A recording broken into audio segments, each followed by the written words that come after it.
बेहतरीन। चलें जी भाई, welcome to the first class of FAR1। हम FAR1 के कोर्स को कुछ इस तरीके से लेके चलेंगे कि मैं ये समझूंगा कि तुम्हें कुछ भी बेसिक्स नहीं आती, यानी वील स्टार्ट फ्रॉम जीरो। ये बता दो कि PRC लेवल के ऊपर आप लोगों को, जितने भी बच्चे बैठे हुए हैं या ऑनलाइन बैठे हुए हैं, आप लोगों को ये तो पता है ना डेबिट क्रेडिट क्या होता है? ऐसा ही है ना, डेबिट क्रेडिट क्या होता है? तो हम उसी चीज़ से आगाज़ करेंगे और आपके पिछले कॉन्सेप्ट्स को भी रिवाइव करेंगे और नई चीज़ ऐड कर देंगे जिसका नाम है स्टेटमेंट ऑफ कैश फ्लो। इस टॉपिक के बारे में बताता चलूँ मैं आपको, ये आता कोई 20 से 25 नंबर का है हर अटैम्प्ट में तकरीबन, पिछली अटैम्प्ट में भी आया था। तो बच्चों को फियर ये होता है कि यार ये इतना लेंदी सवाल होता है, एक पेज पे 1.5 पेज पे आता है, मैं इसको हैंडल कैसे करूँगा। पर मैं तुमसे एक प्रॉमिस कर रहा हूँ कि तुम्हें सबसे ज़्यादा आसान यही टॉपिक लगेगा। यानी हमारी स्ट्रेटजी ये रहेगी कि मैं जितने भी मुश्किल टॉपिक हैं सबसे पहले कराऊंगा ताकि आखिर में आपको पैनिक ना हो। तो होता है ना कि आपके पास यह जो लेंदी सवालात होते हैं 20 नंबर के, 25 नंबर के, 15 नंबर के, तो वो पहले हम कंट्रोल में कर लेंगे ताकि एग्जाम में जब मैं पहले करने जाऊं तो सबसे पहले मेरा उस पर हाथ साफ हो। यहाँ तक क्लैरिटी है? चलें शुरू करते हैं बेसिक बातों से। आप लोगों ने इस चीज़ का नाम सुना होगा अपने बचपन में, बैलेंस शीट। ऐसा ही है, बैलेंस शीट में आप मुझे बताएं क्या आते हैं। अगर हम लॉजिकल बात करें तो आप कहेंगे सर बैलेंसेस। अगर लॉजिकल बात करें तो क्या आते हैं? बैलेंसेस आते हैं। अच्छा, अब closing balances, sort of you can say closing balances. अच्छा, अगर मैं इसको बिल्कुल सीधी जबान में बताऊं कि बैलेंस शीट के अंदर क्या आता है तो आप कहेंगे सर आज तक का बचा कुचा सब कुछ। आज तक का बचा कुचा सब कुछ। अब एक एक करके उस पर बात कर लेते हैं। मैंने कहा आपकी बैलेंस शीट में जल्दी से बताओ क्या इन्वेंट्री आ रही होती है? स्टॉक आ रहा होता है? ये स्टॉक इस साल का खरीदा हुआ होता है या बचा हुआ होता है? बचा हुआ। यानी हमें देखो, एक तो तरीका ये है ना मैं आके आपको रट्टा लगवाऊं, बोलूं भाई एसेट होता है, लायबिलिटी होती है। नहीं, हम थोड़ा लॉजिकल बात करेंगे, क्योंकि जब तक मैं लॉजिक्स नहीं दूंगा ना तब तक आपको कैश फ्लो नहीं समझ आएगा। तो हम हर चीज को लॉजिकल बेस पे लेके चलेंगे और हम देखेंगे कि भाई उसकी वजह क्या है। अगर किसी चीज की बात कर रहा हूं तो उसकी वजह क्या है। वापस से आज के बाद मैं आपसे पूछूं बैलेंस शीट में क्या आता है तो आप कहेंगे सर बैलेंसेस आते हैं। आप बोलेंगे बैलेंसेस किस चीज के? भाई जो भी आपके पास मौजूद है कंपनी में उस चीज के बैलेंसेस। सबसे पहले मैंने चीज कही क्या थी? Stock, inventory. ऐसा ही है यार, स्क्रीन आ रही है ना सबके पास? स्क्रीन पर सॉफ्टवेयर ऑप्शन आ रहा है। अच्छा ये कह रहे हो ना, ये हटा दिया मैंने। ओके, अब सही है। अच्छा जी प्लीज फोकस के साथ। हमने कहा एक इन्वेंट्री आ गई। दूसरा, आपके पास ये भी आ रहा होता है, अगर आप इस बात से एग्री करें, ट्रेड रिसीवेबल आ रहा होता है। अच्छा, ये बता रहा होता है कि आपको किससे कितने पैसे लेने हैं आज तक। आज तक क्यों कह रहा हूं? अब जरा इसका भी जवाब है। आज तक इसलिए कह रहा हूं क्योंकि बैलेंस शीट बनती है एजेड की। एक बेसिक रिवीजन है तुम्हारी पुरानी बातों का, ताकि तुम मेरी थिंकिंग पैटर्न पे आ जाओ ना। मैं डायरेक्ट कैश फ्लो शुरू कर दूं, तुम बोलो हाँ भाई चल तो रहा है, सही है, हो रहा है, होने दो। तो पहले लॉजिकल बात कर लेते हैं। बैलेंस शीट बनती है एजेड की आज तक की। मैं तुम्हें बोलूं कि मैंने 31 दिसंबर 2024 की बैलेंस शीट बनाई है तो आप कहेंगे 31 दिसंबर 2024 पे कंपनी में ये चीजें मौजूद हैं। तो मैं यहां पे लिख देता हूं, सही ये बात कर रहा हूं मैं 31 दिसंबर 2024 की। मैं कह रहा हूं कि भाई इन्वेंट्री इतने की मौजूद है, ट्रेड रिसीवेबल इतने का मौजूद है। अच्छा, फिर आपकी बैलेंस शीट में ये भी आ रहा होता है पीपी, नॉन करंट एसेट्स में। ये वो एसेट्स होते हैं जो कंपनी यूज कर रही होती है, तो ये भी बैलेंस शीट में। अच्छा, ये खरीदे हुए होते हैं या बचे कुछ है?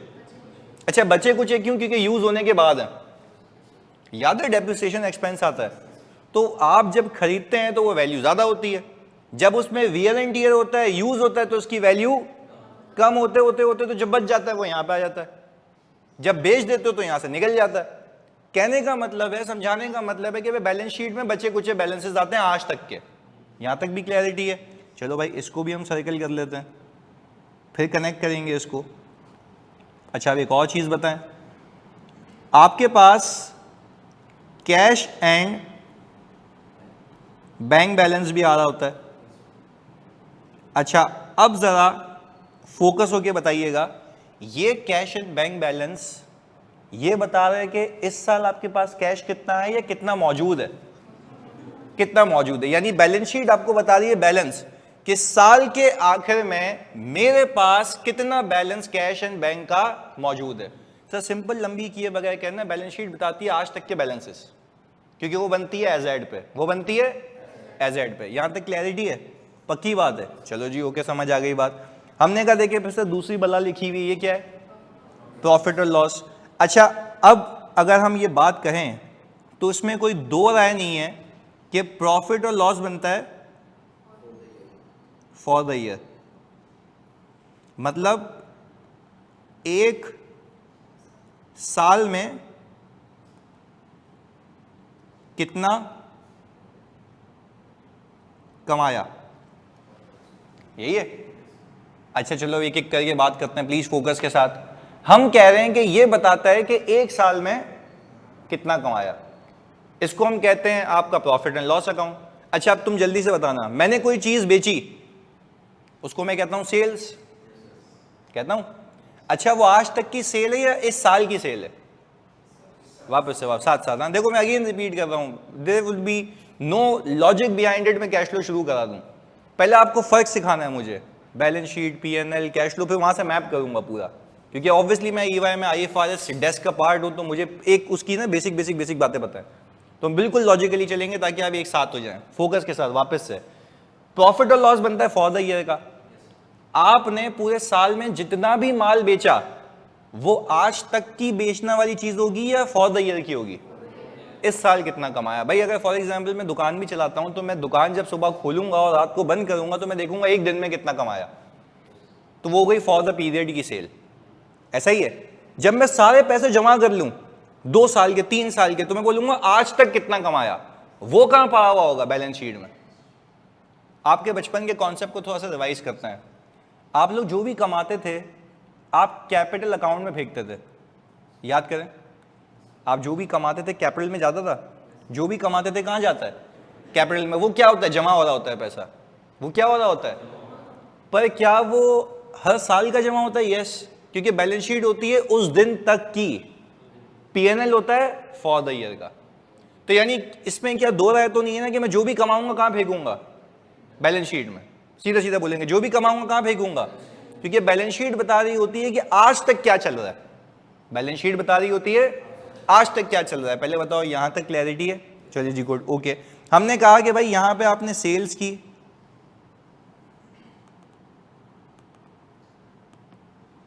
आपने कहा भाई आप जो सेल करेंगे वो यहां आ जाएगी, जो माल बेचेंगे जिस पे कॉस्ट लगी है वो यहां आ जाएगी, इसको हम कहेंगे ग्रॉस प्रॉफिट। और फिर इसमें से मजीद एक्सपेंसेस माइनस होंगे तो नेट प्रॉफिट आएगा। नेट प्रॉफिट कहां जमा हो जाएगा? बैलेंस शीट में, क्योंकि वो बैलेंसेस बताती है आज तक के। दोनों में फर्क समझ आता है, बैलेंस शीट और पीएनएल। एक बेसिक बात की मैंने, चले अब कैश फ्लो पे लेके चलते हैं आपको। अब अगर मैं ये कहूं कि मैंने बराबर में रखी 2023 की बैलेंस शीट, ये मैं कह रहा हूं कौन सी है? 2024 की। अब जरा मेरी बातों को एक एक करके जवाब दें।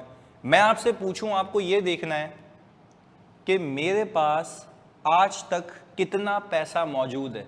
कहां जाओगे? बैलेंस शीट में। बैलेंस शीट में जाओगे? अच्छा जी ओके। हमने कहा इसको मिटा के हम नंबर लिखते हैं यहां पे। मैंने कहा यहां पे आ रहा है मेरे पास 500 मिलियन। मैं आपसे पूछूं 2024 जब खत्म हुआ तो मेरे पास कितना पैसा मौजूद है? 500 मिलियन का। अच्छा, और मैं कहूं आपको जब 2023 खत्म हुआ था तो मेरे पास कितना बैलेंस मौजूद था? आप क्या कह रहे हैं? 300 मिलियन। अच्छा, पर ये बता रहा है कि साल के शुरू में और साल के आखिर में। अच्छा, साल का शुरू क्यों कह रहा हूं मैं? क्योंकि 31 दिसंबर 2023 पिछले साल का क्लोजिंग है, इस साल का ओपनिंग है। वापस से मैं आपसे पूछूं 23 में कितने पैसे पड़े हुए थे? 300 मिलियन। 24 में कितने पैसे? अच्छा, अब मैं आपसे पूछूं मैंने कमाया कितना, ये कहां से पता लगेगा? नहीं, प्रॉफिट एंड लॉस से। ये कंफ्यूजन नहीं है ना, तभी सिखा रहा हूं। ये कंफ्यूजन ही दूर करो ना, तभी सिखा रहा हूं बेसिक बातें। वापस से मैं आपसे पूछूं आज तक पैसा कितना मौजूद है कहां से देखूंगा? बैलेंस शीट से। मैं बोलूं 1 साल में कितना कमाया कहां से देखूंगा? पीएनएल से। बस ये सीधी सीधी बात है। पर समझने की बात ये थी, शेयर होल्डर ने कहा, शेयर होल्डर मतलब कंपनी का मालिक, कंपनी का मालिक कह रहा है भाईजान ये जो 500 मिलियन पे कैश उठ के आया है कहां से? 300 मिलियन से। कहां से पैसा आया, कहां लगाया, ये तो मुझे कहीं भी नहीं दिख रहा। इस बात को समझे, बड़ी अहम बात है। उसमें हल्की सी भी कंफ्यूजन है तो आपने हाथ क्या अभी मुझसे पूछना है वापस से। ओपनिंग कैश कितना है? 300 मिलियन। क्लोजिंग कैश कितना है? 500 मिलियन। हम ये कह सकते हैं सिर्फ समझने के लिए कि मेरे पास जो नेट इनफ्लो है कैश का वो कितना है? 200 मिलियन। अच्छा, नेट इनफ्लो का मतलब है कि 200 मिलियन मेरे पास नेट है। इसका मतलब ये है कि पूरे साल में पता नहीं कितने पैसे आए होंगे, कितने पैसे गए होंगे, नेट कितने बचे जो जमा होकर आखिर में 500 बन गए। तो कंपनी के मालिक को ये विजिबिलिटी नहीं है पैसा कहां से आया और कहां गया। साथ साथ बोलोगे पैसा कहां से और कहां। इसी चीज के लिए बोला गया कि आप एक कैश फ्लो की स्टेटमेंट बनाएं। क्या बनाएं? कैश फ्लो स्टेटमेंट बनाएं जो ये बताएगा कि पैसा आया कहां से, गया कहां पे। देखो अगर कोई आपसे पूछे नेट पैसा कितना आया तो आप बोल दो कि 200 मिलियन आया, वो तो देख के समझ आ रहा है ना। नेट पैसा कितना आया है? 200 मिलियन। पर मैं आपसे ये पूछूं, बैलेंस शीट को देख के ये बता सकते हो कि कस्टमर से कितना पैसा आया, सप्लायर को कितने पैसे दिए, पीपी कितने के खरीदे, कोई लोन लिया, कोई कैपिटल इशू किया, ये कोई भी विजिबिलिटी यहां पे नहीं है। तो वो कहां पे होगी? स्टेटमेंट ऑफ कैश फ्लो में। पहले बताओ मकसद समझ आया कैश फ्लो बनाने का? मैंने सिर्फ मकसद बताया, अभी मैंने कोई कैश फ्लो शुरू नहीं किया। मैं सिर्फ समझा रहा हूं कि कैश फ्लो बनता क्यों है। तो हम सबसे पहली बात अपने पास ये दिमाग में फिक्स करते हैं, कैश फ्लो बनाया जाता है कैश के इनफ्लो और आउटफ्लो को दिखाने के लिए। किस लिए बनाया जाता है? तो हम यहां पे लिख देते हैं भाई कि कैश फ्लो इज प्रिपेयर्ड, हाँ भाई, cash flow is prepared to show inflow and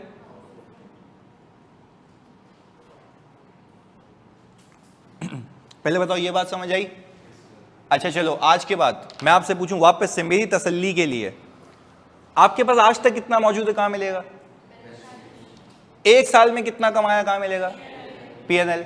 पैसे कितने आए, कितने गए, किसको दिए, कहां से आए, ये कहां से पता लगेगा? तो बैलेंस शीट से भी तो पता लग रहा है, नहीं लग रहा? बैलेंस शीट से भी क्या पता लग रहा है? सिर्फ डिफरेंस। नेट कितने आए, तो कितने पैसे कहां से आए थे, कितने अखराजात हुए, तो ये बचे होंगे 200। ये नेट इनफ्लो है, इसमें कोई इंफॉर्मेशन अवेलेबल नहीं है। बट अगर मैं इंफॉर्मेशन देखना चाहता हूं तो मुझे क्या बनाना आना चाहिए? Statement of cash flow. जल्दी से इसको कॉपी करें फिर आगे लेके चलते हैं। सिंपल ऐसे ही, yes, details are in cash flow, बिल्कुल ऐसा ही है।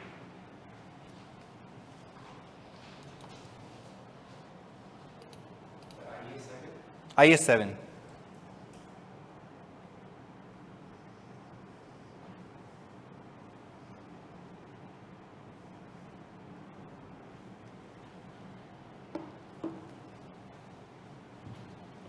सिलेबस कब कंप्लीट होगा? अभी तो शुरू भी नहीं हुआ भाई। 1 महीना पहले, 1 या 1.5 महीना पहले खत्म हो जाएगा।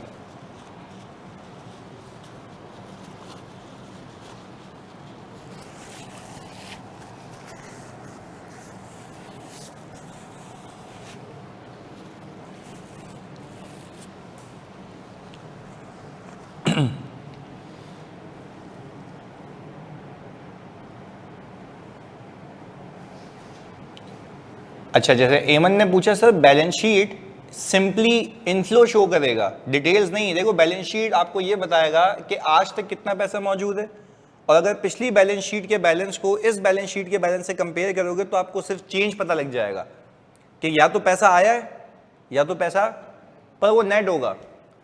कहाँ से आया था, कितना लगा, ये कोई भी इंफॉर्मेशन नहीं होगी। Abdullah Malik sir, are you a CA? मतलब बोलना नहीं चाहिए, पर I am the youngest senior manager of Viva है, तो जाहिर सी बात है सीए किया होगा ना, बीकॉम के बेस पे तो नहीं किया होगा यार।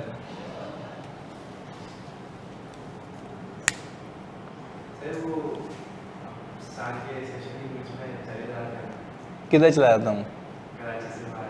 नहीं, वो तो मैं ट्रेनिंग्स के लिए जाता हूँ, पर मैंने फिर जब गया भी था, मतलब एक सवाल है, बच्चे ने पूछा कि सर आप तो सेशन के बीच में चले जाते हैं, मतलब तुम ऐसे छोड़ के तो नहीं जाता यार? मैं पूरा इंस्ट्रूमेंट लेके जाता हूँ, मेरा इस्लामाबाद, यूरोप में, प्राग में सब सिस्टम लगा हुआ है, तो वहाँ से भी लाइव पढ़ाता हूँ। पर इस वाले बैच में ऐसा कुछ नहीं है जाने का। प्राग तो मतलब ट्रेनिंग के लिए जाता हूँ, सही है ना? तो आप उसकी टेंशन नहीं लें, मतलब मैं आपसे ज़्यादा कमिटेड हूँ इस चीज़ में। मैं तो खुद इनकरेज करता हूँ कि आप लाइव या फिजिकल क्लासेस लें। मैंने रिकॉर्डेड तो पिछले बैच का पढ़ा है ना, यही बातें उसमें भी की होंगी मैंने। पर अगर एक कमिटेड टीचर होता है वो हर बार कुछ नया कराता है, तो वो that's what we do. Regular class timing बिल्कुल यही होंगे, सुबह हो जाएगी, मतलब अभी तो खैर मैंने फिर भी 11:30 बजे लगाई है, हम फिर 9 बजे कर लेंगे टाइमिंग, 9 से 10:30, ये हमारी कंसिस्टेंट टाइमिंग्स रहेंगी। हाँ जी, इसको नीचे करूँ?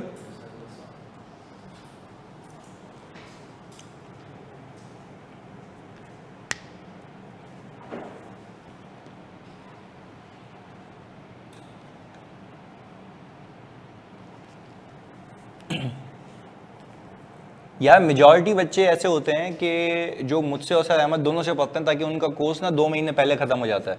पर अगेन इफ़ यू वांट कि आप किसी एक टीचर से पढ़ना चाहें तो बेशक, कोई मसले वाली बात नहीं है।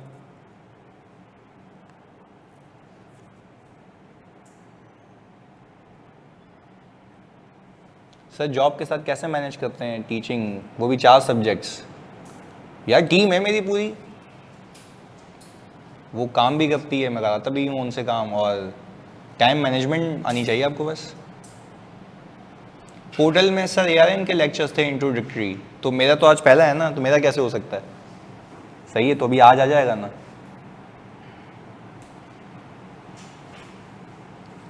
असाइनमेंट्स बिल्कुल प्रोवाइड करेंगे रोज़ के रोज़ बेसिस पे, आप घर जाएंगे उससे पहले असाइनमेंट आ जाएगा।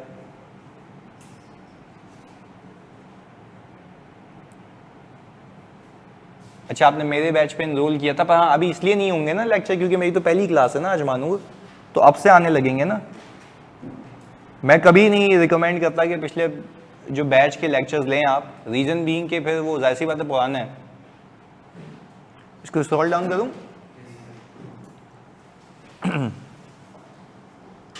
हाँ जी, कैश फ्लो का पहला मकसद इनफ्लो और आउटफ्लो दिखाने का। अब देखो मैं आता क्लास में, मैं आपको बोलता चलो यार हेडिंग डालो कैश फ्लो शुरू करते हैं, तो आप बोलते पता नहीं क्या चल रहा है, क्या इनफ्लो है क्या आउटफ्लो है। पहले तो मकसद समझ आया कि कैश फ्लो बनाया क्यों जाता है, क्यों का जवाब दिया मैंने अभी, और हम हर टॉपिक में करेंगे भाई उसकी वजह क्या है, उसकी लॉजिक क्या है, वो सारी चीज़ें। ये हो गया, तो बताएं आगे चलें। डन? ओके, पहला मकसद तो हो गया इनफ्लो और आउटफ्लो बताना। आए जी सेकंड पर्पस पे चलते हैं, यहाँ पे लिख भी लेते हैं दूसरा पर्पस।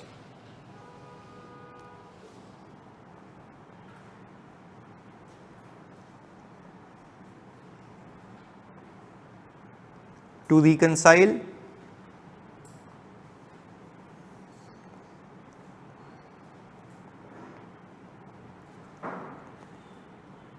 हाँ जी, दूसरा मकसद मैंने देखा है to reconcile profit with cash. ये वाली बड़ी अहम बात है जो हमें पूरे कैश फ्लो में तंग भी करेगी, जो मैं तंग करने नहीं दूंगा, हम बिल्कुल बेसिक से उठाएंगे और लॉजिकली समझा देंगे वापस से। आपसे आज की क्लास के बाद कोई चलते हुए पूछे कि भाई कैश फ्लो क्यों बनाते हो, तो आप बोलेंगे भाई क्योंकि पैसे कितने आए, कहाँ से आए, कितने गए, कहाँ गए, ये बताने के लिए। पहली चीज़ तो क्लियर हो गई। अब कैश फ्लो बनता कैसे वो तो अलग बात है, वो तो सिखाना शुरू ही नहीं किया मैंने। दूसरी वजह यह है जो कैश फ्लो बनाने की है, वो ये है कि भाई वो कहता है कि आप अपने प्रॉफिट को कैश के बैलेंस से रिकंसाइल करें। मतलब उर्दू जबान में कमाना अलग बात है, पैसा आना अलग बात है। इसकी एग्जांपल देता हूँ। भाई आप लोगों ने एडमिशन लिया, सही है जी, किसी ने आधे पैसे दिए, किसी ने पूरे पैसे दिए, पर जिसने आधे पैसे दिए वो कह रहा है मैं इंस्टॉलमेंट में बाद में दे दूंगा, तो मैं रेवेन्यू तो पूरा बुक करूंगा ना, बाकी क्या हो जाएगा, रिसीवेबल। बाकी क्या हो जाएगा, रिसीवेबल। कहने का मकसद ये है कि जब कंपनी का मालिक ये देखता है कि भाई इतने सारे एडमिशन हो गए, मेरी कमाई इतनी है, पैसा इतना है। तो कमाई और पैसा सेम बात है या अलग अलग हो सकता है?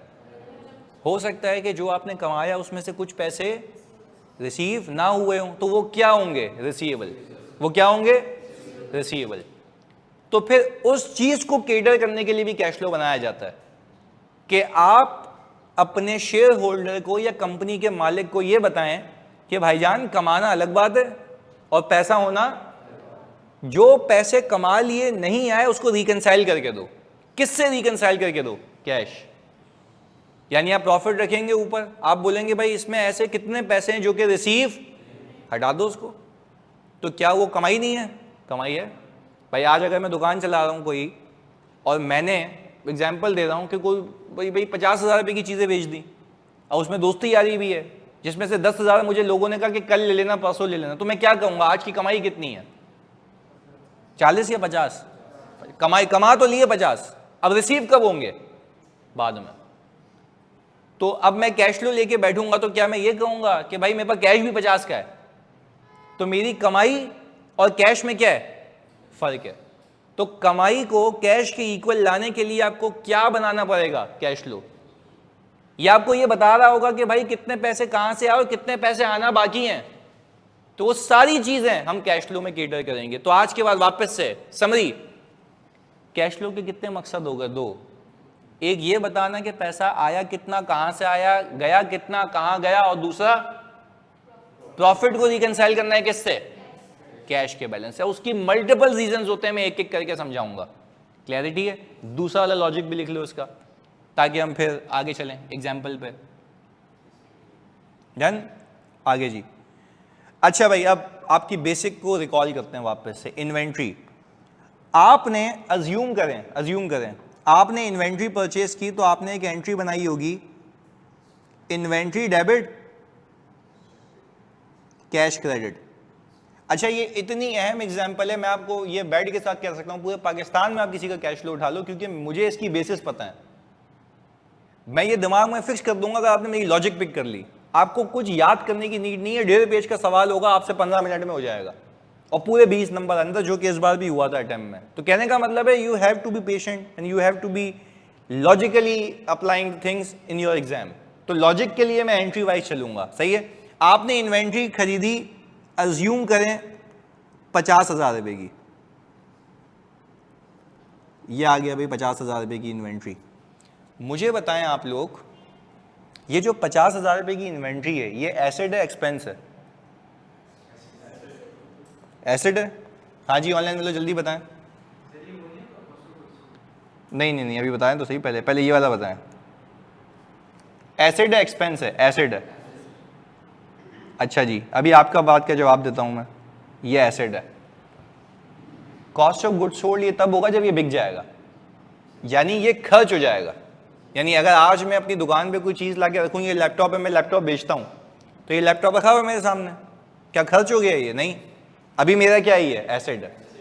अच्छा, मैं खरीद के लाया 50,000 रुपए का, मैंने 70,000 रुपए का बेच दिया, तो अब वो 70,000 रुपए मैंने कमाए, बट उस कमाई के लिए खर्च कितने किए?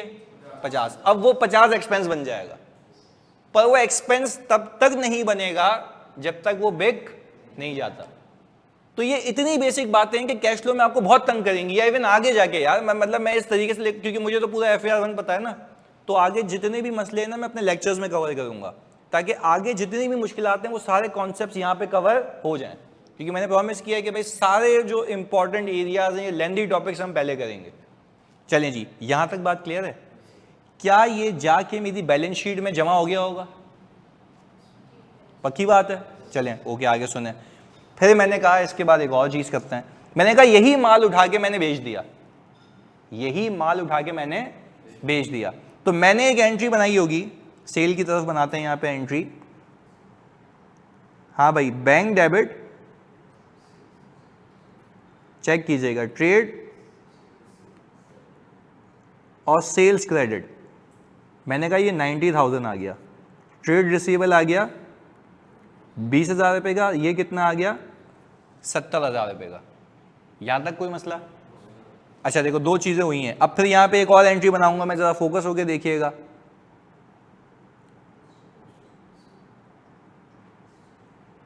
कितने से? पूरा माल उठा के बेच दिया, यहां तक कोई मसला? अच्छा अब तुम एक एक करके बताओगे। जब तक मैंने ये माल बेचा नहीं था तब तक ये मेरा एसेट था, जैसे ही बिक गया तो मैं एक्सपेंस बन गया। मैंने कहा वो कमाने के लिए ये खर्च किया, वो कमाने के लिए। अच्छा अब जरा वापस से रिकॉल करते हैं, जो कमाने के लिए खर्च किया, खर्चा कहां जाता है? पीएनएल में। कमाई कहां जाती है? पीएनएल में। साथ साथ कमाई कहां जाएगी, खर्चा कहां जाएगा? तो आप ये बात पे एग्री कर रहे हैं कि कमाई और खर्चा दोनों कहां जाएगा? पीएनएल में। चलें आ जाएं भाई, आपके सामने की बातें आपके लिए बनाऊंगा, क्योंकि मैंने कुछ भी नहीं लिख के लाया, मैं सब आपके लिए। हम अकाउंटिंग भी रिवाइज करेंगे, कैश फ्लो पे भी लेके आएंगे। सुनना, आप मुझे बताएं मैं सेल्स यहां पे कितनी लिखूं? 90,000। वाई 90,000? सर कमाई तो पूरी है ना, पैसे कितने आए थे याद रखो? 70,000। कमाई कितनी ना? आप सबके कहने पे मैंने कहा भाई मैंने यहां पे ये 90,000 रखे, ये आ गया। COGS कितनी? 50,000। आपकी कमाई कितनी? 40। ये आ गया आपका ग्रॉस प्रॉफिट। यहां तक कोई मसला? मैं फिर रिपीट कर रहा हूं, मैं फिक्स कर दूंगा दिमाग में, से लॉजिक आनी चाहिए। सुनो, आपने इन्वेंट्री खरीदी कितने की? जल्दी बताओ। 50 की। पूरी मैपिंग लेके चलते हैं 50 की। ये एसेट है एक्सपेंस है? कब तक एसेट है? Very good. अभी ये पीएनएल में चार्ज नहीं हुआ, मैंने कहा यही उठा के मैंने 90,000 की बेच दी, क्या कमाया? यस। कमाई कहां जाएगी? मैंने आपको अभी तो सिखाया पीछे कि भाई जो कमाई होगी पीएनएल में डालूंगा। डाल दिया भाई, कमाना है, बताना है कि कितना कमाया। 90 कमा ली है। अच्छा उस 90 को कमाने के लिए कुछ खर्चा किया, कितना? तो पहले आपने पीएनएल में क्यों नहीं डाला था? बिका नहीं था, क्योंकि आप बोलेंगे भाई मेरे पास इतना खर्च कैसे हो गया? खर्च हो गया तो डाल दिया पीएनएल में। तो आपने ये कहा भाईजान कि मैंने 90,000 कमाने के लिए कितने का खर्चा किया? 50 का। तो कमाया कितना? 40,000। वो ये आ गया। यहां तक क्लैरिटी है? अब आप अकाउंटिंग देखें।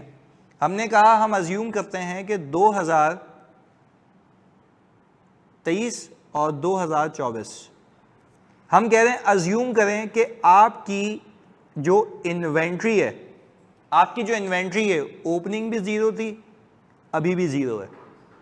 तो 0 कैसे हो गई? खरीदी तो थी आपने, सर बेच भी थी ना। 50 की खरीदी, 50 की आपके पास इन्वेंट्री का कोई भी मवाद नहीं है। क्लैरिटी है? ये मैं लॉजिक, अब यकीन करो बाखुदा मैं आपके लिए सवाल बना के लाता ना, आप बोलते पता नहीं इन्वेंट्री कहां से आ रही है। तो हम शुरू से शुरू कर रहे हैं, बैलेंसेस भी खुद निकालेंगे, कैश फ्लो पे भी लिंक भी करेंगे, एक एक करके बिल्डअप करते रहेंगे। दूसरा, मैंने कहा भाईजान ये तो आप बताएंगे ट्रेड रिसीवेबल, तुम लोग मुझे बताना। मैंने कहा भाईजान ट्रेड रिसीवेबल के अंदर मेरे पास ओपनिंग अज्यूम कर रहा हूं 80,000 पड़ा हुआ था, अज्यूम कर रहा हूं। इस साल और कितने पैसे फंस गए?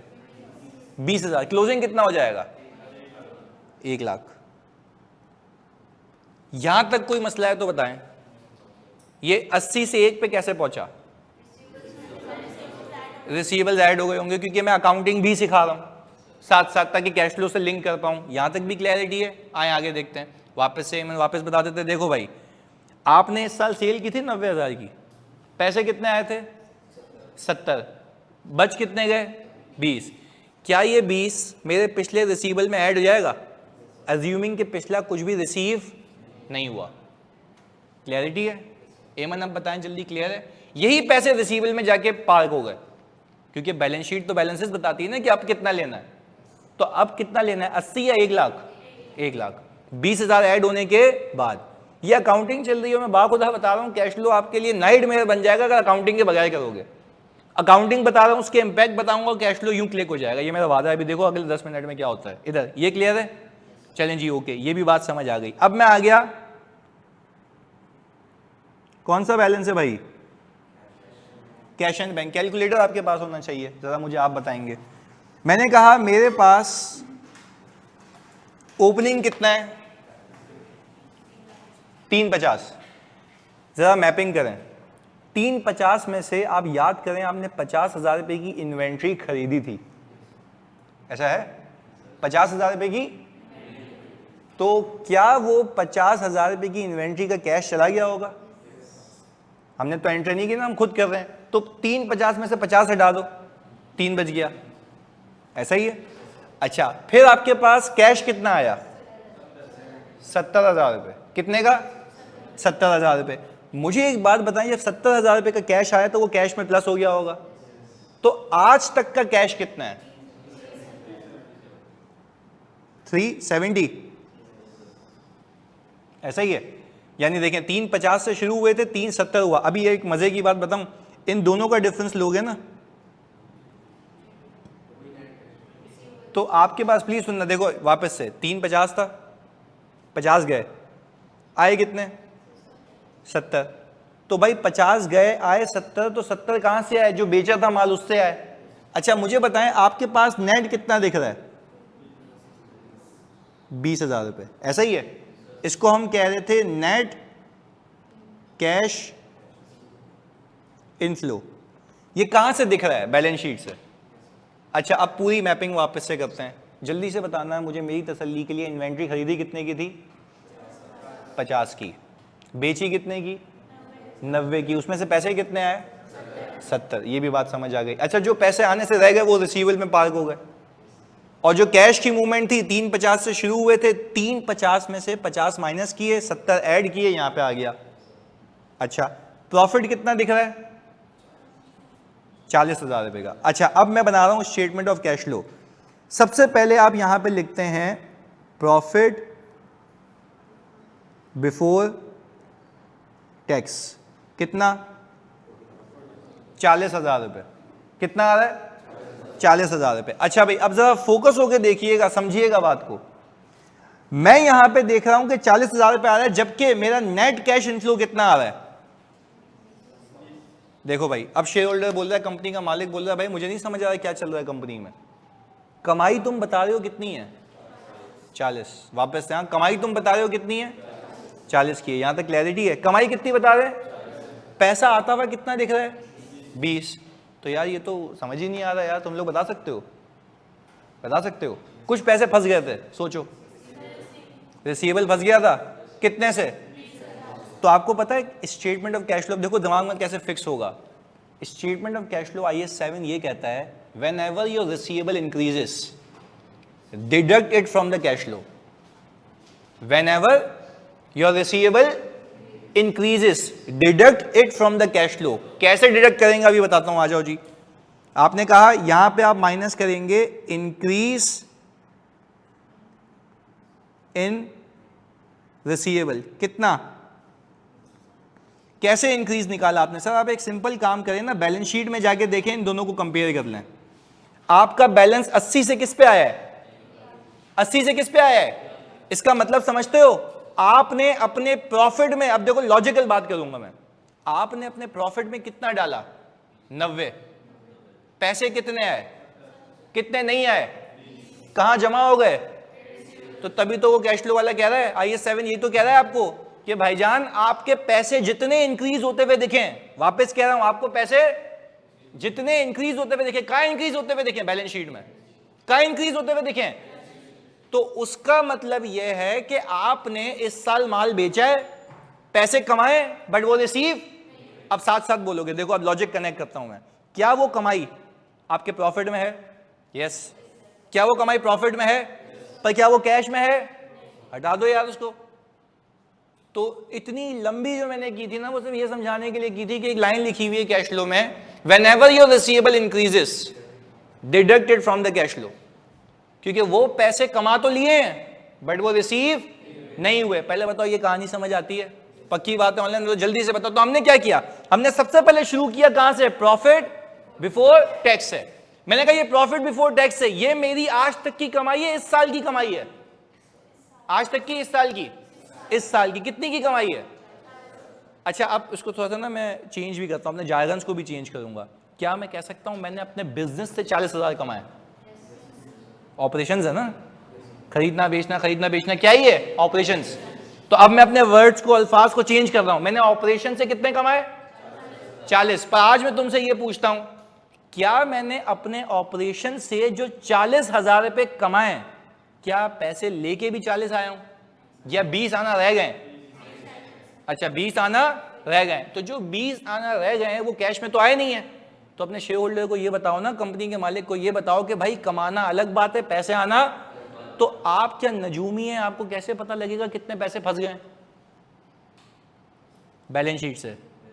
बैलेंस शीट में कौन से अकाउंट में? Very good. तो आज के बाद आप क्या करेंगे, पहली लॉजिक दी है ना, आज के बाद आप क्या करेंगे, स्टेटमेंट ऑफ कैश फ्लो की हेडिंग डालेंगे और यहां पे लिखेंगे ऊपर कैश फ्रॉम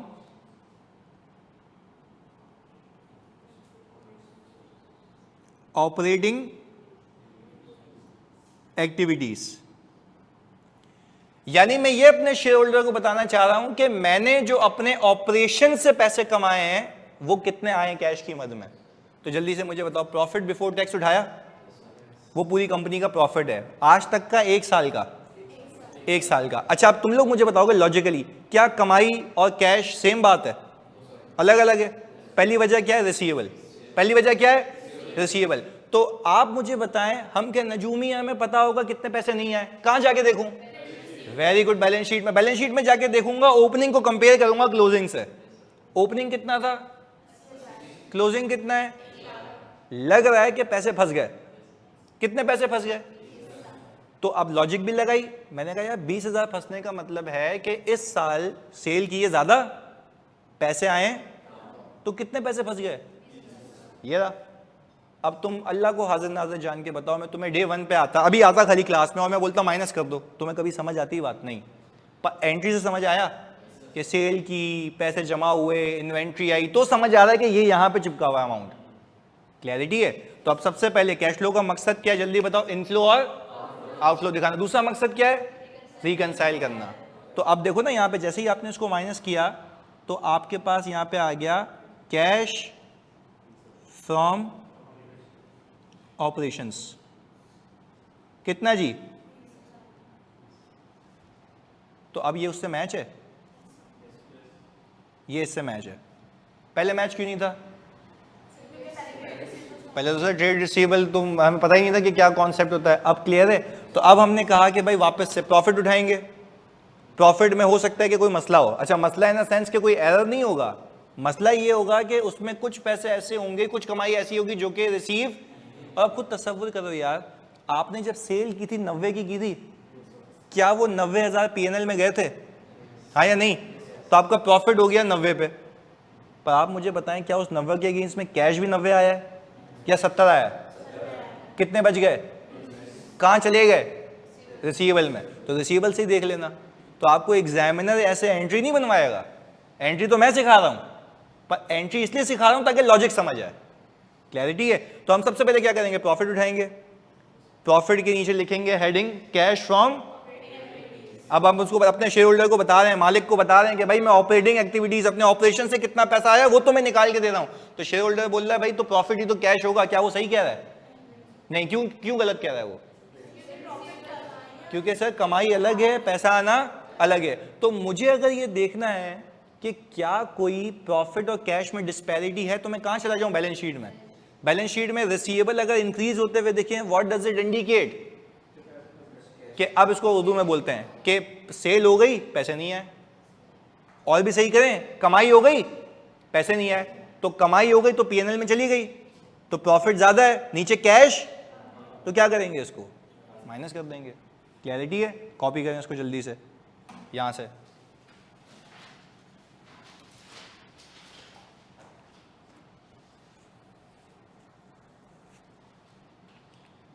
वैसे कैश फ्लो का क्वेश्चन 1.5 पेज का होता है, उसका सोल्यूशन 4 पेज का होता है, सही है ना? तो वो 4 पेज के सोल्यूशन को कंट्रोल करने के लिए मैंने आपको पहली लॉजिक दी है, तो वो हो जाएगा आहिस्ता आहिस्ता। शुक्रिया जी।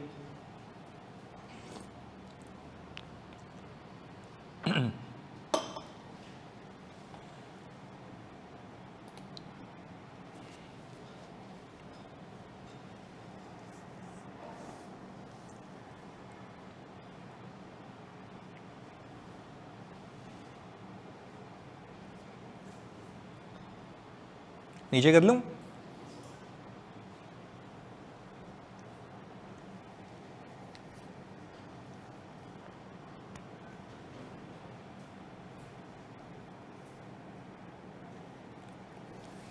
शुक्रिया अब्दुल्ला, थैंक यू।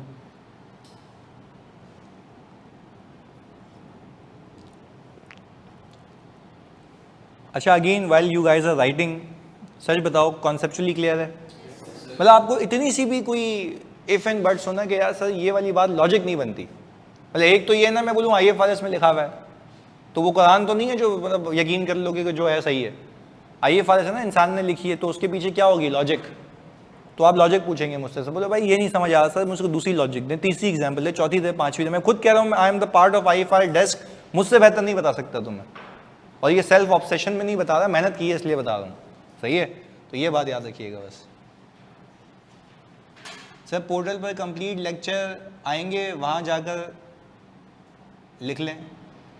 अच्छा, मानू कह रही हैं कि सर अगर हम वहाँ पे जाके लिख लें, देखो मेरा एक फंडा है मतलब पढ़ाने का, मैं बोलता हूँ जब तुम क्लास से उठो ना तो घर पे जाके नोटिंग नहीं करनी हो, सारी की सारी नोटिंग आज, तो वरना फिर आप कितना ही एब्जॉर्ब कर लोगे। जब तुम लिखते हो ना तो तुम्हारी वो बात फिक्स हो जाती है।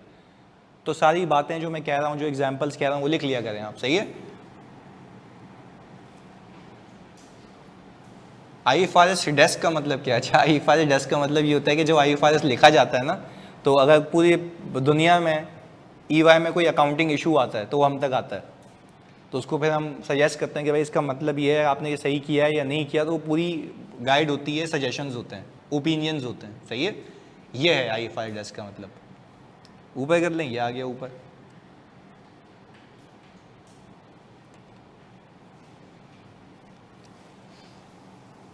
इन्वेंट्री वाला पॉइंट एक्सप्लेन करते हैं, चले भाई आप लोग भी सुन लीजिएगा। मुझे अभी देखो एक और तरीके से बताता हूँ इन्वेंट्री। आप मुझे जल्दी से बताएं, आपने इन्वेंट्री खरीदी कितने की? आपका कैश चला गया 50। सही है। अच्छा, जब खरीदी ना, तो मैं लॉजिकल बात कह रहा हूँ, ये भी नहीं समझ आया तो पूछ लेना, ये दूसरी एग्जाम्पल दे रहा हूँ फोकस के साथ। आपने इन्वेंट्री खरीदी कितने की? 50 की। कैश चला गया 50, पर जब कैश आपके पास से 50 गया ना, आपके प्रॉफिट एंड लॉस में कुछ भी नहीं गया, एसेट है आपके प्रॉफिट एंड लॉस में, क्योंकि वो अभी तक आपका असासा है, वो आपका अभी खर्चा नहीं हुआ। तो क्या हम ये कह सकते हैं कि जब तक ये P&L में नहीं गया तो प्रॉफिट उल्टा ज्यादा है और कैश कम है? ये वापस समझाता हूं। आपने इन्वेंट्री खरीदी 50 की, क्या वो एक्सपेंस हो गया या एसेट बना? एसेट बना। तो एसेट बना तो प्रॉफिट एंड लॉस में गया ही नहीं, तो आपके पास से कैश जा चुका है और प्रॉफिट में वो चार्ज नहीं हुआ। यानी आपका प्रॉफिट समझो इस 50,000 से पहले ज्यादा है और कैश कम है। अब आप लॉजिक लगाएं, आपने ये इन्वेंट्री उठा के बेच दी, क्या यही इन्वेंट्री 50,000 रुपए की एक्सपेंस के तौर पे चार्ज हो गई?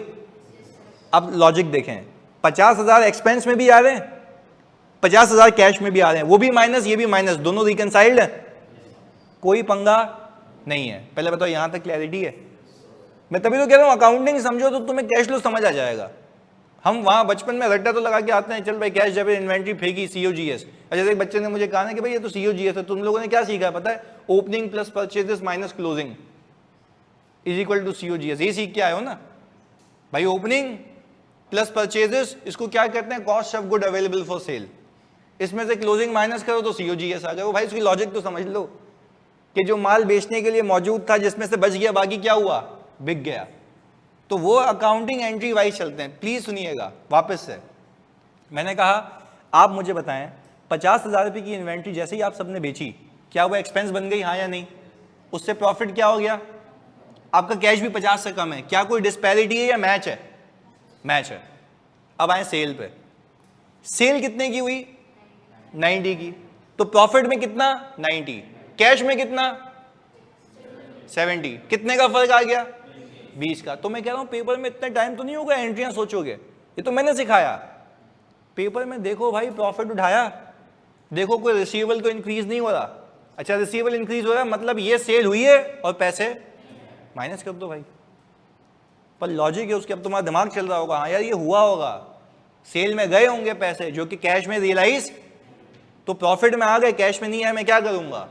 माइनस कर लूंगा। तो क्या मेरा प्रॉफिट और कैश बराबर हो जाएंगे? पक्की बात है, क्लैरिटी है? अब बताओ क्लियर है निहाल? जल्दी से, हाँ जी जल्दी बताओ। After sales profit and loss अगर सेम अमाउंट में बेचा होता तो P&L अकाउंट जीरो, बिल्कुल ऐसा ही। अच्छा मुझे चलो लॉजिक बता दो, अगर मेरे पास कैश आता, तुम लोग मुझे बताओ, अगर मेरे पास कैश भी 90,000 का आता तो क्या कोई एडजस्टमेंट होती? क्यों नहीं होती? नहीं, अब सुने वापस से, अगर आपने अज्यूम करें 90 की चीज बेची होती, सही है, तो लॉजिक लगाते हैं, सेल कितने की हुई? 90 की, कैश कितना आया? प्रॉफिट में भी पॉजिटिव, कैश में भी पॉजिटिव, नो डिफरेंस। क्लियर है? यहां तक क्लियर है? सेल्स की बात कर रहे हैं, सेल्स कितने की? 90 की, तो प्रॉफिट में 90, कैश में 90, कोई फर्क नहीं है। दूसरा कॉन्सेप्ट, इन्वेंट्री खरीदी कितने की? 50 की, कितने गए कैश में से? 50, पीएनएल में चार्ज कितने हुए हुए? 50, कोई डिफरेंस नहीं है, तो फिर ये एडजस्टमेंट भी नहीं होती। तो सर आप ये कहें ना कि एडजस्टमेंट तब होगी जब कुछ पैसे फंस जाएंगे। ये एडजस्टमेंट कब होगी? जब कुछ पैसे फंसे ही नहीं, तो जितना प्रॉफिट है उतना ही कैश है, तो कोई फर्क। हाँ, 40 का प्रॉफिट होगा, 40 का ही कैश होगा, तो कोई मसला ही नहीं है। तो क्या आपको रिकंसाइल करवाने की नीड है? अच्छा यूं कहें और आसानी के लिए, अगर कोई डिफरेंस नहीं है ना, तो जो प्रॉफिट फ्रॉम ऑपरेशन है वही कैश फ्रॉम ऑपरेशन है, मानते हो? देखो यहां पे क्या है, यहां पे जल्दी से मुझे बताएं आप लोग, प्रॉफिट फ्रॉम ऑपरेशन कितना है? 40। लॉजिकल, पहली क्लास है, लॉजिकल बात कर लेते हैं। मैं ये भी नहीं कर रहा कि आओ आगे चलते हैं, इसको प्लीज फोकस होकर सुनिएगा। मैंने कहा कोई आपसे पूछे आपने अपने बिजनेस से कमाया कितना है? 40, ये आपके सामने 40 प्रॉफिट। मैं आपको बोलूं आपने ऑपरेशन से पैसा कितना लाए हो? 20, तो ये फर्क क्यों है? रिसीव नहीं हुआ भाई, सीधी सी बात है, वही तो माइनस करके दिखाएं। मैं कह रहा हूं अज्यूम करो, तसव्वुर करो ये 20 के पैसे नहीं फंसते, तो क्या होता? कोई एडजस्टमेंट नहीं होती, तो फिर हम ये कहते हैं कि जो प्रॉफिट फ्रॉम ऑपरेशन है वही कैश फ्रॉम ऑपरेशन है। कहानी समझ आई? तो this was the reason behind कि हम कैश फ्लो बना रहे हैं। अब इसको कॉपी करें, जल्दी से आ जाएं।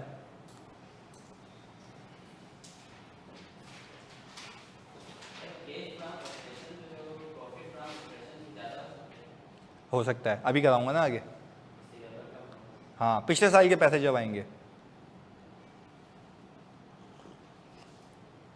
वो भी सिखाऊंगा ना, अली इन्वेंट्री बच जाए, सब आएगा एक एक करके।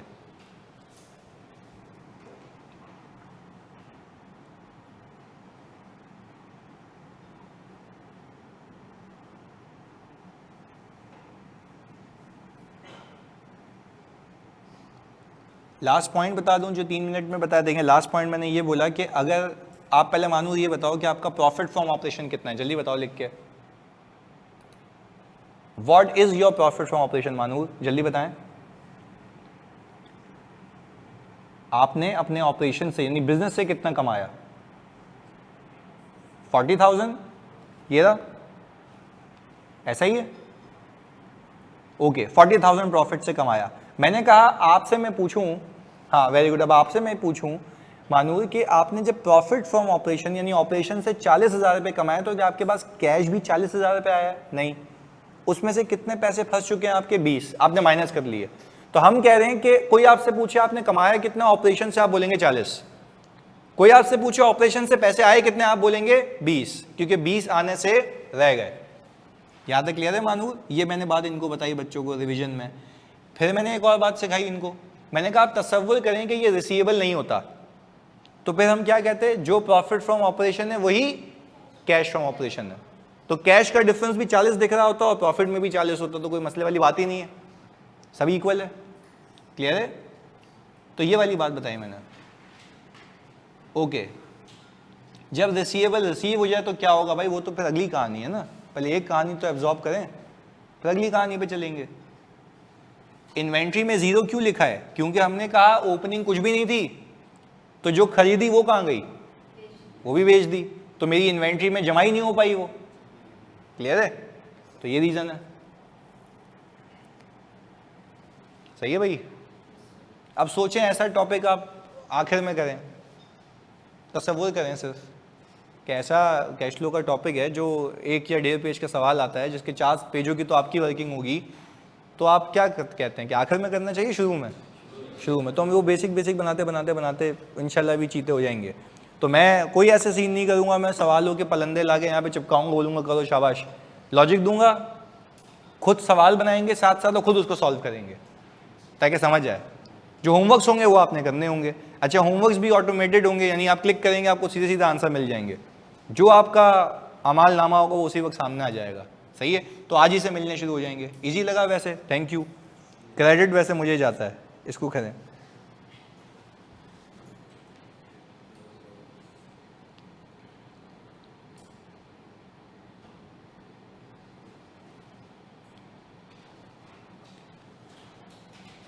इवन अगर रिसीवेबल रिसीव ना हुआ, वो तो हमने किया ना अभी केस कि अगर पैसे रिसीव नहीं हुए तो हमने माइनस करा दिए।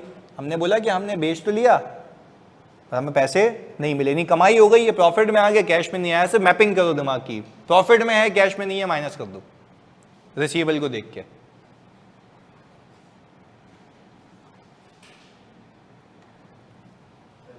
स्क्रॉल डाउन करें जी। हाँ, सेल से पहले तक परचेज को एक्सपेंस नहीं मान सकते ना, क्योंकि अगर आप वैसे भी सोचें, अगर फॉर एग्जांपल मैं लैपटॉप का कारोबार करता हूँ तो मेरे पास जितने भी लैपटॉप पड़े हैं, क्या मेरा एक्सपेंस है या एसेट है? एसेट है ना, क्योंकि मैं तो उसको बेच के वापस पैसे रिकवर कर सकता हूँ। आ रिसोर्स, एसेट की डेफिनेशन क्या होती है? Resource control by the entity. तो वो रिसोर्स तो मेरी कंट्रोल में है ना। जब किसी और का हो गया तो मेरा कंट्रोल चला गया, तो जब कंट्रोल चला गया तो खर्च हो गया। सही है, ये मैचिंग कॉन्सेप्ट के लिए, यानी जब आप चीज बेचेंगे ना तो बोलेंगे इस बेचने के लिए ये खर्चा हुआ तो एक्सपेंस बनता है वो। सही है, मुझे पता है ना, देखो मैं करता क्या हूँ पता है, मैं जो पीआरसी के जो भी बच्चे होते हैं ना, ऐसे चलते फिरते, वो बोलते हैं सर कैसे हैं आप, ये वो तो मिल रहे होते हैं। मैं बोलता हूँ यार तुम्हें ये पता है चीज़ें, तो ये मुझे सारी बातें वहाँ से पता लगती हैं। बच्चों को सोचता हूँ ना, सर सीओजी, मैंने कहा सीओजीएस क्या होती है बेटा? सर वो opening plus purchases minus closing. तो मैंने कहा सही कह रहा है भाई, opening plus purchases minus closing. तो उसको लॉजिक नहीं पता है कि क्लोजिंग के बाद माइनस करवाने के बाद सीओजीएस आती क्यों है। जो माल बेचा उसकी कॉस्ट है, बस ये समझाने के लिए। नहीं, टैक्स तो अभी डाला ही नहीं है हमने, सब बिफोर टैक्स है। टैक्स भी होगा, सब होगा, अभी आगे सीखेंगे ना। मैं आपको बता रहा हूँ ना, इसका से फॉर्मेट दिखाऊँ ना, देखो दो अप्रोचेस थी मेरे पास। इसका फॉर्मेट है एक पेज का सिर्फ, जिस पे सोल्यूशन आता है, उसकी 4 पेजेस की आपकी वर्किंग है। कितने पेज हो गए? 5। मैं आपको ये वादा कर रहा हूँ, मैं आपको रट्टा लगवाऊंगा ही नहीं फॉर्मेट का, आप खुद ब खुद करेंगे। तो आप देखना इक्वलेंट जो आपको IS 7 कहता है ना कि इस फॉर्मेट पे बनाना है, वो आपको फॉर्मेट खुद दिमाग में आ जाएगा। तो आपको कुछ याद करने की नीड नहीं है। तो मैं फॉर्मेट वाइज नहीं जा रहा, मैं लॉजिक वाइज जा रहा हूँ। खुद समझ आएगा क्या ऐड करना है, क्या लेस करना है। अभी फॉर्मेट में सिर्फ दिखा दूंगा आप लोगों की तसल्ली के लिए।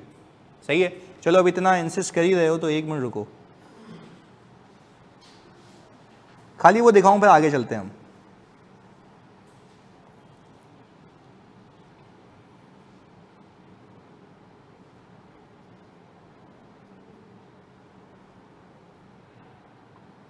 अच्छा जी, हम आ गए इधर, ये रहा। हाँ भाई, ये सोल्यूशन होता है इसका, ऐसा अजीब सा है ना। तो मैंने तुम्हें पहले दिन दिखाया ही नहीं है ये, खाली इसमें ये देखते हैं। हाँ, सुकून से मुझे बताओ, ये cash flow from operating activities लिखा हुआ है? क्या मैंने बताई थी ये बात? यस, अभी बताई ना, ऑपरेटिंग एक्टिविटीज, ऑपरेशन से कितना आया। मैंने आपको रट्टा तो नहीं लगवाया, मैंने कहा आओ भाई यहाँ से शुरू करेंगे, ये याद कर लो, इसके बाद ये आएगा। नहीं, हमने कहा इसके बाद क्या लिखा हुआ है? प्रॉफिट बिफोर टैक्स लिखा हुआ है। अब ये सारी एडजस्टमेंट जो मैंने सिखाई नहीं है। अच्छा, अब ये देखना बच्चों, ये क्या लिखा हुआ है, एक एक करके। इंक्रीज क्या हो रहा है? यहां से माइनस हो रहा है। तो यार मतलब मैं वो टीचर ही नहीं हूं ना कि मैं आपको रट्टा लगवा दूं। मैं आपको क्या कह रहा हूं, मैं कह रहा हूं लॉजिकली बताऊंगा। समझ आ रहा है? प्रॉफिट में तो ये सारी चीजें कहां गई सर? एक एक करके आएंगी, और जैसे जैसे ये एक एक करके आपकी जिंदगी में आती रहेंगी, आपकी चीजें आसान होती जाएंगी, क्योंकि आपको सब समझ आ रहा होगा। तो बताओ क्या करें, इसको याद कर लें या लॉजिक वाइज चलें? Logic wise. इसको याद नहीं करना, ये मेरे लिए तो हराम है। आप बस इसको जब कर लेंगे ना तब एक बार देखिएगा, सही है, वो खुद हो जाएगा। क्लैरिटी है? तो हम फॉर्मेट को हटा के असल लॉजिक पे आ जाते हैं वापस अपनी। क्लैरिटी है भाई? जल्दी बताओ ऑनलाइन वालों, आगे चलें। चलो भाई, अगला गेम हमने कहा आप लोगों के लिए इसी को आगे कैरी फॉरवर्ड करता हूं, जो अभी साल क्लोज किया है ना, इसी को आगे कैरी फॉरवर्ड करता हूं। चलिए, आप मुझे ना, आपने कॉपी किया हुआ है तो मुझे आप प्लीज ये बताते हैं कि मैं अगर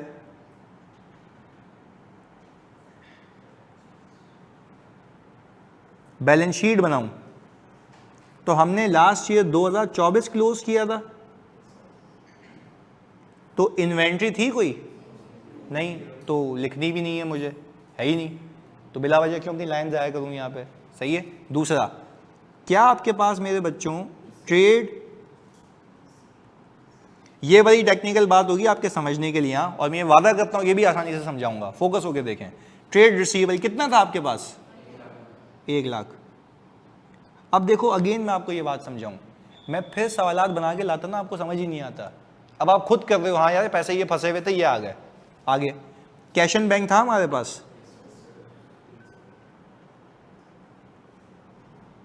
आपने कहा सर कैश एंड बैंक आपके पास है 370 का, सही है भाई। 2025 बना दूं या हम खुद बनाएं? भाई खुद बनाएंगे सर, ताकि समझ आए चीज़ें। आ जाओ जी। अब बहुत ही इंपॉर्टेंट चीज़ें बोलूंगा, तो बहुत ही विजिलेंस के साथ देखना, ताकि अकाउंटिंग भी आए, उसकी मैपिंग भी आए, उसका कैश फ्लो भी आ जाए, सही है। आ जाओ जी आगे। हमने कहा कि सर आप तसव्वुर करें कितने की इन्वेंट्री खरीदें, बताओ, कुछ भी बोल दो, 1 लाख की, 50 की, चलो जी। तुम बोलो नहीं ना कि सर याद करके आया मैं इधर। हमने कहा भाई इन्वेंट्री आ गई 50,000 रुपये की, कैश चला गया कितना? 50,000 रुपये का। जल्दी बताओ क्या ये एक्सपेंस है? एसेट है। एक्सपेंस कब होगा? तो जब पीएनएल में जाएगा तब तक मेरे पास मौजूद रहेगा, बैलेंस शीट में रहेगा, सही है। आगे आ जाएं जी। हमने कहा भाई यही माल उठा के मैंने बेच दिया, सही है जी, अज्यूम करें 1 लाख का बेच दिया, सही है। हमने एक एंट्री बनाई होगी sir, bank debit sales credit, कितने से भाई? 1 लाख रुपए से। जो मैं बातें कहता हूँ ना बड़ी अहम होती हैं, और एक एक के पीछे बड़ी वेटेज होती है। आप कह रहे होंगे सर ये तो मुझे पता था बचपन में कि पीएनएल फॉर द ईयर बनता है, ऐसा ही है ना, तो आज उसको वापस से रिकॉल करवा रहा हूँ ना। ये जो एंट्री बनी है, ये जो सेल हुई है, ये कौन सी है? फॉर द ईयर है, ये इस साल की कमाई है। किस साल की कमाई है? इस साल की। तो हमने कहा कि सर ये जो है प्रॉफिट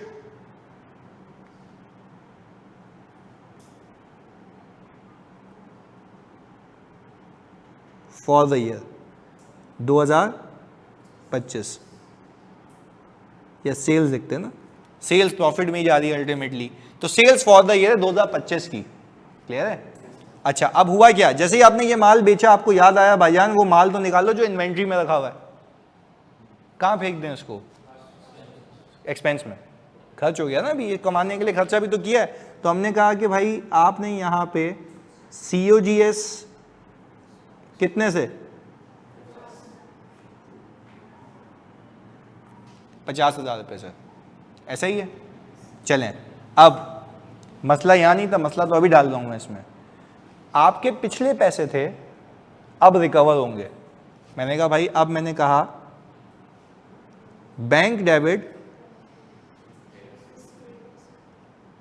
ट्रेड रिसीवेबल क्रेडिट, हमने कहा भाई उसमें से आप जो है 80,000 रुपये ले आए सर। खुदा के वास्ते सोचना, समझना, फिर जवाब देना। मुझे बताओ ये जो 80,000 रुपये है जो आपको मैं दिखा रहा हूँ यहाँ पे, क्या ये इस साल की कमाई है? लास्ट ईयर्स की कमाई है। ईयर्स कह रहा हूँ, पिछले सालों की कमाई है जो रिसीव आज हो रही है। जो रिसीव यानी आप अज्यूम करें कि मैंने दुकान खोली, मैंने चीज़ें बेची, मुझे पैसे नहीं मिले, अगले दिन आया, अगले दिन मैंने चीज़ें बेची, मुझे पिछले दिन के पैसे भी मिल गए, तो क्या मैं ये कहूँगा कि जो पिछले दिन के पैसे मिले वो मेरी इस दिन की कमाई है? वो कमाई पिछले दिन की है, सिर्फ रिसीव आज हो रही है। फर्क समझ आया? तो हम ये कहते हैं, यहाँ पे लिख लेते हैं ताकि आपको फ्यूचर में याद रहे, this is recovery of receivable not earning of current year। यानी कहने का मतलब यह है कि ये पिछले सालों की कमाई है जो कि रिसीव कब हो रही है। चलो भाई ये भी सही है इधर, this is recovery of receivable not earning of current year. अच्छा आप जरा बात समझिएगा फोकस के साथ, आप अगर मुझे पीएनएल बनवा देना तो मैं मान जाऊंगा आप लोगों को वाकई चीजें आती हैं। इधर प्रॉफिट एंड लॉस अकाउंट बनाए, जल्दी से मुझे बताओ मेरे बच्चों सेल्स कितनी रखूं? 1 लाख रुपए। तो ये 80,000 रुपये क्यों नहीं रख रहे? सर वो तो पिछले साल, वेरी गुड, वो तो पिछले साल कमा चुका हूं ना, पिछले साल की कमाई में दिखा चुका हूं, इस साल की भी कमाई में दिखाऊंगा, पिछले साल की भी कमाई में दिखाऊंगा, कितनी बार हो जाएगा? कमा चुका हूं, सिर्फ रिसीव कब होगा? अब। तो यानी इसका प्रॉफिट से कोई ताल्लुक, इस 80,000 रुपये का प्रॉफिट से कोई ताल्लुक नहीं, तभी लिखा भी है कि वो अर्निंग नहीं है, वो सिर्फ रिकवरी है। इस बात को समझें, आगे लेके चलते हैं। हमने कहा भाईजान COGS भी बताएं, 50,000। हमने कहा जब इसको सर इसमें से माइनस किया तो हमारे पास प्रॉफिट कितना आ गया? सर हमने कहा प्रॉफिट जो आ गया ना हमारे पास भाई, वो आ गया 50,000 रुपये का। अच्छा ये 50,000 रुपये आज तक की कमाई है, इस साल की? इस साल की। चलें जी ये भी बात मान ली। अब ज़रा आप क्योंकि चैंपियन लोग हैं, मुझे लगता है ये हो जाएगा, रिसीवेबल 20,000 रुपये आ जाएगा, जल्दी बताएं। रिसीव हो गया? अब आप अगर मैं सवाल बना के लाता, मैं बोलता ये 20 हो गया, बोलोगे पता नहीं कैसे हो गया, ये एंट्री इस साल की है, ठीक है ना, ये रहा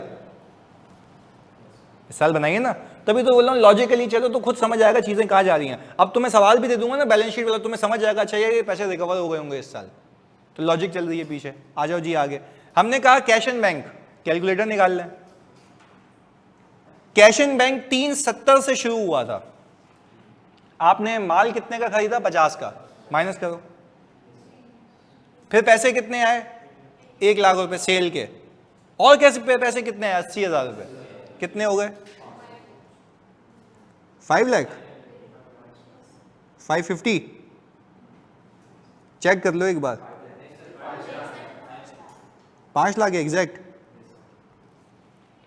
ओके ये 5 लाख भी तुमने खुद निकाले, पूरा गेम समझ आता है। चलें जी, अब ये प्लीज तुम लोग बताना मुझे यार, अब अगर इसका डिफरेंस लूं ना मैं तो कितना आता है? 130। ये बता रहा है ये है नेट कैश इनफ्लो। चलें भाई सर, वेरी गुड, ये तो नेट कैश इनफ्लो है। यार सर अजीब फिर मजाक लगाया हुआ आपने, प्रॉफिट 50 का दिखा रहे हैं। हाँ तो अब देखो, अब उल्टा हो गया, वेरी गुड, अब उल्टा हो गया, देखो वापस से। अब हुआ क्या, एक एक करके समझते हैं ना, एक एक करके समझते हैं जल्दी से वापस से। आपने इन्वेंट्री कितने की खरीदी?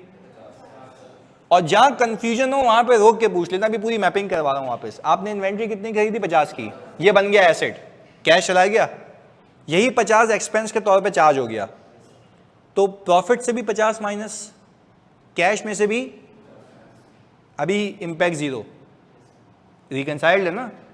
आगे सुने, फिर मैंने 1 लाख रुपए की सेल की, प्रॉफिट में कितने गया? 1 लाख, कैश में कितना आया? इंपैक्ट 0, अभी तक 0। वापस से कैश में कितना गया? 1, प्रॉफिट में कितना गया? 1, 0। यानी माल जो बेचा उसकी कॉस्ट भी चार्ज हो गई, उसकी सेल्स भी आ गई, अभी तक कोई फर्क नहीं है। मुसीबत पता है क्या हुई? पिछले साल के पैसे इस साल आए, तो वो क्या इस साल की कमाई है? तो प्रॉफिट में तो नहीं है, प्रॉफिट में, पर क्या इस बात को मानते हो? कैश आया है, तो जो कैश इस साल आया है वो उस प्रॉफिट में शामिल नहीं है, कैश में। तो अपने मालिक को ये बताओ ना, शेयर होल्डर को ये बताओ कि भाईजान ये वो कमाई है जो पिछले साल कमा लिए थे, तो पैसे रिसीव, आज पैसे रिसीव हो गए हैं, तो तुम्हें ऐड करके बता रहा हूं कि ऑपरेशंस का पैसा इतना आया। तो पता है IAS 7 क्या कहता है? Whenever your receivable decreases, add, deduct नहीं, add into the profit from operations। तो ऐड कर लेना, अब ये एक लाइन समझाने के लिए हमने इतनी बड़ी कहानी की है, पहले तो लॉजिक समझ आई कि जब भी आपके रिसीवेबल्स डिक्रीज होंगे तो उसका मतलब ये है कि वो इस साल की कमाई नहीं है, पिछले साल की कमाई के पैसे इस साल मिले जो कि इस साल की कमाई में इंक्लूडेड नहीं है। तो मैं क्या करूंगा, उसको ऐड बैक कर दूंगा। तो आप मुझे बताएं, अगर मैं यहां पे जल्दी से कैश फ्रॉम कौन सी एक्टिविटी, ऑपरेटिंग एक्टिविटीज बनाऊंगा, तो शुरू कहां से करूंगा, प्रॉफिट बिफोर टैक्स से। अच्छा, प्रॉफिट बिफोर टैक्स बच्चों कितना था हमारा, 50,000। अच्छा, फिर यहां पे मैं ऐड कर दूं डिक्रीज इन रिसीवेबल 80,000। अच्छा, हम नजूमी हमें पता होगा पैसे कितने से आ गए, सर बैलेंस शीट में जाएंगे, बैलेंस शीट में देखें रिसीवेबल आपको कम होता हुआ दिख रहा है, तो कम होने की लॉजिक है कि ये वो पैसे हैं जो कि किस साल की कमाई थी, मिल कब रहे हैं, जो इस साल के प्रॉफिट में शामिल तो हैं, तो ऑपरेशंस के पैसे ना। तो उसको बताओ ना कि भाई जो पैसे पिछले साल नहीं मिले थे वो इस साल, जो कि इस साल की कमाई में शामिल, क्योंकि कमाना अलग बात है, पैसे आना तो अब लॉजिक है ना, जब कमाए थे नहीं मिले थे माइनस किए थे, जब आ गए तो ऐड कर रहा हूं, क्योंकि कमाई तो पिछले साल की थी। तो हमने कहा कि भाई यहां पे मैंने ऐड कर दिया डिक्रीज इन रिसीवेबल कितने से, तो मैंने अपने शेयर होल्डर को बताया कि भाई मेरे पास ये कितना आ गया, 130। इसको हम कहते हैं कैश फ्रॉम ऑपरेशंस। हाँ जी, कहानी क्लियर है। तो हमने दोनों कॉन्सेप्ट सीख लिए, एक तो रिसीवेबल इंक्रीज होंगे तो क्या होगा, एक रिसीवेबल डिक्रीज होंगे तो क्या होगा। अब आखिरी में before we conclude the class, जब आपके रिसीवेबल इंक्रीज होते हैं तो उसका मतलब क्या है, कमा लिए मिले नहीं, बस ये तुम्हारी जबान पे होना चाहिए, कमा लिए मिले नहीं है भैया बात। अच्छा, कमा लिए मिले नहीं तो मतलब कमाई में शामिल है, कैश में शामिल, क्या करेंगे, माइनस कर देंगे। उलट केस करते हैं, आपको रिसीवेबल डिक्रीज होता हुआ दिख रहा है, इसका क्या मतलब है, वेरी गुड, पिछले साल की कमाई के पैसे जो कि इस साल की कमाई में शामिल, ऐड कर दो, क्लियर है। तो आपका प्रॉफिट रिकंसाइल हो जाएगा किससे, कैश से। इसको कॉपी कर लें जल्दी से, अगला साल।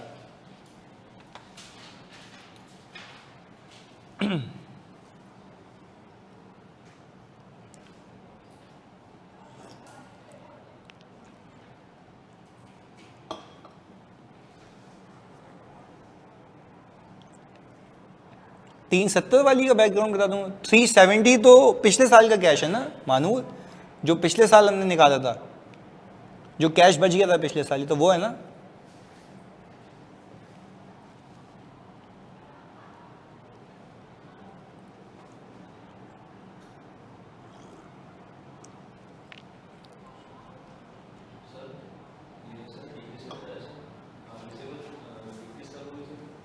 रिसीवेबल डिक्रीज तब होंगे जब आपको पिछले साल की कमाई के पैसे इस साल मिलेंगे, तो वो कैश में तो आ गए बट वो इस साल के प्रॉफिट में तो नहीं है ना, क्योंकि प्रॉफिट तो फॉर द ईयर का होता है, तो वो इस साल की कमाई तो है ही नहीं ना, कमाई में दिख रहे होंगे, तो नीचे कैश ज़्यादा हो गया होगा और कमाई, क्योंकि वो पिछले साल की कमाई थी जो रिसीव कब हो रही है, तो आप उसको ऐड करके बताओगे कि भाई इस साल की कमाई में मजीद ये कैश आ रहा है, ऐड कर देंगे।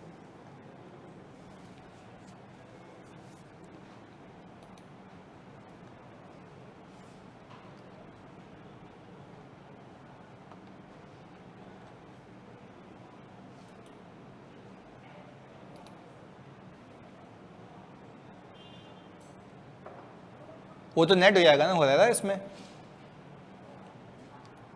वो इसी में नेट हो जाएगा ना। भाई एक सवाल आया कि सर एक ही साल में पैसे आ भी रहे जा भी रहे, तो वो तो रिसीवेबल के बैलेंस में नेट हुआ होगा ना, तो अब नेट पोजीशन या तो बढ़ रही होगी या इंक्रीज हो रही होगी, वो सब उसमें एडजस्ट हो जाएगा खुद ब खुद। 5 लाख वाली बात बता दें, 5 लाख वाली कौन सी बात,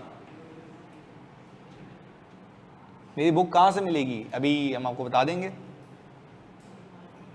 5 लाख वाली कौन सी बात, ये वाली? अच्छा भाई कैलकुलेटर पे वापस कर लेते हैं, आप ये देख रहे हैं, मैंने अभी करवाया भी था, ये यहाँ पे लिख भी देता हूँ ताकि आप लोगों को कन्फ्यूजन नहीं रहे। 370 से शुरू हुआ था, 50,000 रुपये की इन्वेंट्री खरीदी, ऐसा ही है। फिर आपने क्या किया, इसमें 1 लाख रुपये ऐड किया और 80,000 रुपये ऐड किया, जो पूरा साल हुआ है, सही है? सही हो गया मिनाइल, क्लियर है ये बात? स्क्रॉल कर दें, लिख लिया ना मैंने यहाँ पे, 370 माइनस 50,000 प्लस 1 लाख प्लस 80,000।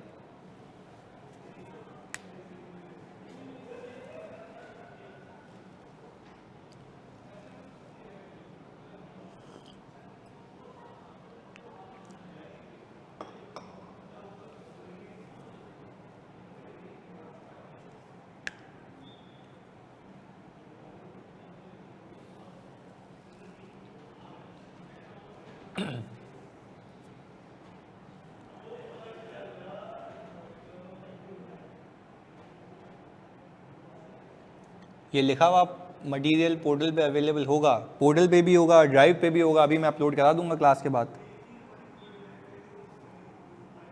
सही है?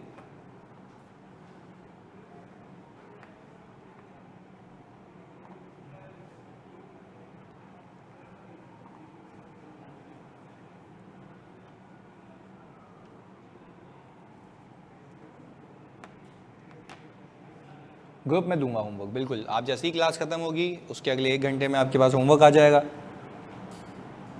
स्क्रॉल डाउन करूं उसको,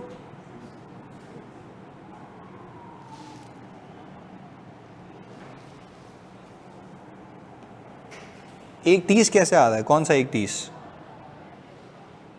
ये वाला दोनों का डिफरेंस है ना, 370 से लेके 5 लाख तक का सफर, दोनों को माइनस किया है ना मिनाइल?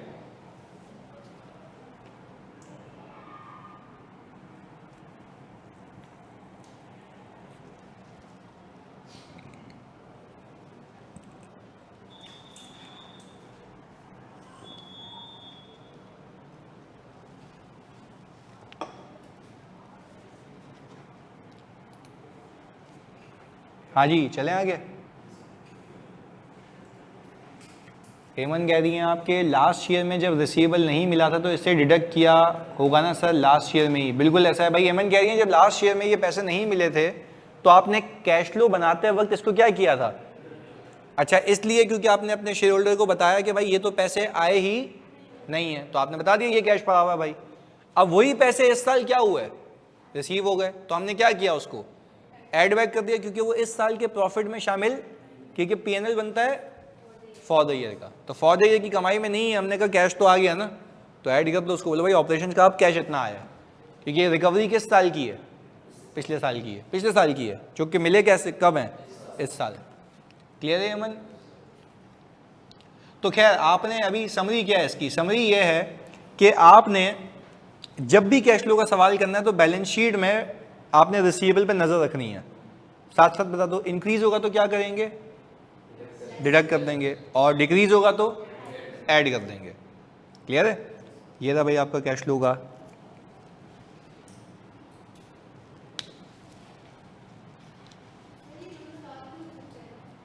इंक्रीज और डिक्रीज, हाँ वही तो पूछा था इन्होंने कि इंक्रीज और डिक्रीज साथ होंगे तो वो ऊपर नेट हो जाएंगे ना। हाँ तो वो रिसीवेबल में नेट हुए हुए होंगे ना, ऊपर बैलेंस शीट में नेट हुए हुए होंगे, तो या तो नेट पोजीशन इंक्रीज की होगी या तो वो सब उसी में हो जाएगा।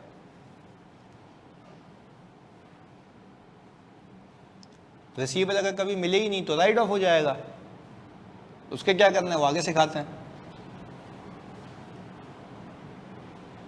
पीबीटी को ऑपरेटिंग में क्यों डाला भाई, प्रॉफिट बिफोर टैक्स तो होता ही ऑपरेशंस का प्रॉफिट है ना, उसके अलावा जो इनकम होती है वो अदर इनकम होती है।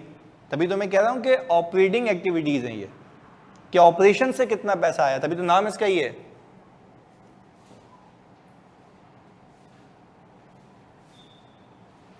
बिल्कुल ऐसा है अली। चलें इस क्लास को यहां तक रखते हैं, मिलते हैं अगली क्लास में। Please make sure